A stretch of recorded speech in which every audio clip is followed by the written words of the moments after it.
Hello, thank you for watching my video on Tommy Robinson's words on Black Lives Matter.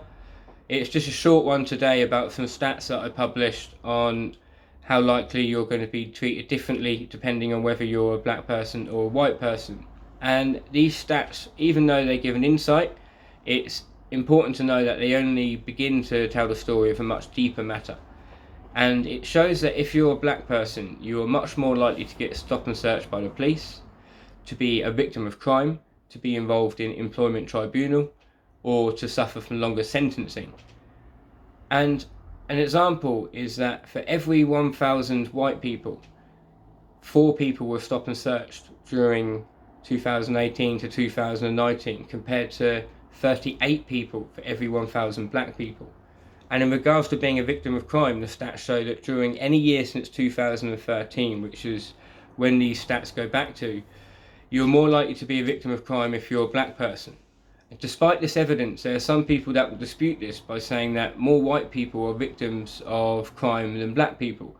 So I want to talk about the word propaganda, and the definition of propaganda is information, especially of a biased or misleading nature, used to promote a political cause or point of view.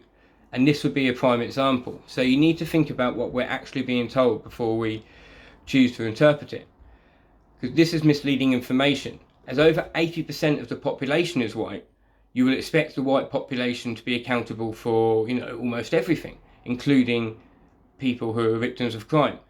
At the same time, they also account for the majority of people that aren't victims of crime. So it doesn't tell us anything about the difference in treatment you're likely to receive depending on skin colour. You can only use the information if you put it into perspective, by working out what percentage of the ethnic groups have been victims, as opposed to the total number, which is why these stats are reliable. And one last point about Anthony Joshua is somebody worded what I was trying to say much better than I did, so I'm going to use their phrasing word for word, and I'm going to move on from this now, as I think that clears things up.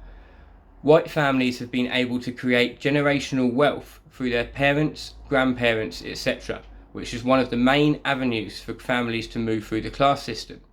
That's what Anthony Joshua is talking about when he says for black people to spend money in black-owned businesses, is to give black people the opportunity to create generational wealth, to give us a better chance to move through the class system, and an attempt to reach equality.